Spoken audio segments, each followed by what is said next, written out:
ಇನ್ನು ರಾಜಕಾರಣಿಗಳು 108 ಮಾತಾಡ್ತಾ ಇದ್ದಾರೆ, ಬಾಯಿಗೊಂದೊಂದು ತಲೆಗೊಂದೊಂದು ಮಾತಾಡ್ತಾ ಇದ್ದಾರೆ. ಮೋದಿಯವರು ಪ್ರತಿ ಸಲ ಇಲೆಕ್ಷನ್ ಹೊತ್ತಿಗೆ ಯಾಕೆ ಧ್ಯಾನ ಮಾಡ್ತಾರೆ ಅಂತ. ಇದಕ್ಕೆ ಪ್ರಮುಖ ಏನು ಅಂದರೆ, ಇಲೆಕ್ಷನಿಯರಿಂಗ್ ಇದೆಯಲ್ಲ ಅದು ಸ್ಟ್ರೆಸ್ಫುಲ್ ಕೆಲಸ. ಇವತ್ತಿಗೆ ಗೊತ್ತಾಗಿದೆ, ಯಾವಾಗ ಸ್ಟ್ರೆಸ್ ಆಗುತ್ತಲ್ಲ ಆವಾಗ ಹೊಟ್ಟೆಯಲ್ಲಿ ಆ್ಯಸಿಡ್ ಉತ್ಪತ್ತಿ ಹೆಚ್ಚಾಗತ್ತೆ, ಪ್ರೋಟೀನ್ ಸಿಂಥಸಿಸ್ ಕಡಿಮೆ ಆಗುತ್ತೆ, ಜೀರ್ಣಶಕ್ತಿ ಕಡಿಮೆ ಆಗುತ್ತೆ, ಬ್ಲಡ್ ಪ್ರೆಷರ್ ಹೆಚ್ಚಾಗುತ್ತೆ.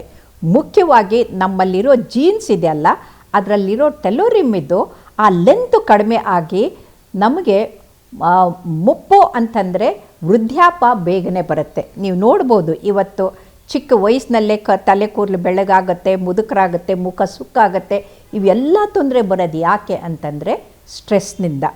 ಆ ಸ್ಟ್ರೆಸ್ಸು ಕಡಿಮೆ ಮಾಡೋಕ್ಕೆ ಏಕೈಕ ಮಾರ್ಗ ಅಂತಂದರೆ ಧ್ಯಾನ. ಸೊ ಧ್ಯಾನ ಮಾಡೋದ್ರಿಂದ ಅತ್ಯಂತ ಉತ್ತಮವಾಗಿ ನಮ್ಮ ಚೈತನ್ಯ ಹೆಚ್ಚಾಗತ್ತೆ, ನಮ್ಮ ಶಕ್ತಿ ಹೆಚ್ಚಾಗತ್ತೆ. ಹಾಗಾಗಿ ಯಾವುದೇ ಒಬ್ಬ ವ್ಯಕ್ತಿ ತನ್ನ ಶಕ್ತಿಯನ್ನು ಹೆಚ್ಚಿಸ್ಕೊಳ್ಬೇಕು ಅಂದರೆ ಇದು ಭಾಳ ಮುಖ್ಯ. ಇದನ್ನು ಸ್ವತಃ ಶಿವನು ಪಾರ್ವತಿ ಮರೆತಾಗ ಅವಳಿಗೆ ತಾನು ಆದಿಶಕ್ತಿ, ತನ್ನಲ್ಲಿ ಬೇಕಾದಷ್ಟು ಶಕ್ತಿ ಇದೆ, ತಾನು ದುಷ್ಟರನ್ನು ಸಂಹಾರ ಮಾಡುವುದಂತ ಮರ್ತೇ ಹೋಗ್ಬಿಟ್ಟಿತ್ತು. ಆದರೆ ಆಗ ಅವಳಿಗೆ ಸ್ಮೃತಿ ಬರೋಕ್ಕೋಸ್ಕರ ಶಿವ ಏನು ಮಾಡ್ತಾನೆ ಅಂತಂದರೆ, ಅಪಸ್ಮರ ಅನ್ನುವಂಥ ಒಬ್ಬ ರಾಕ್ಷಸ. ಅಪಸ್ಮರ ಅಂತಂದರೆ ಅಜ್ಞಾನ ಮತ್ತು ಅಂಧಕಾರ.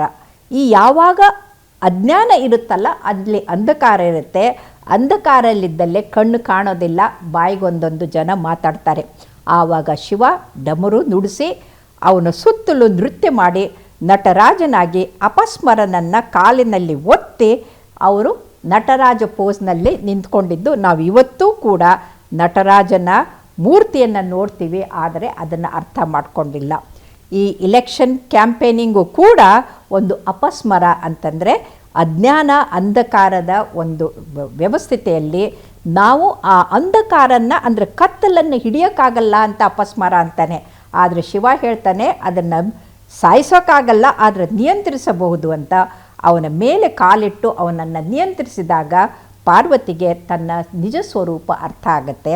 ಆಗ ಗುರುವಾಗಿ ಬಂದಂಥ ಶಿವ ಅವ್ರಿಗೆ ಅಷ್ಟಾಂಗ ಯೋಗವನ್ನು ಕಲಿಸ್ಕೊಡ್ತಾರೆ. ಹಾಗಾಗಿ ಯಮ, ನಿಯಮ, ಆಸನ, ಪ್ರಾಣಾಯಾಮ, ಪ್ರತ್ಯಾಹಾರ, ಧಾರಣ, ಧ್ಯಾನ, ಸಮಾಧಿ ಇವು ಅಷ್ಟಾಂಗ ಯೋಗಗಳು.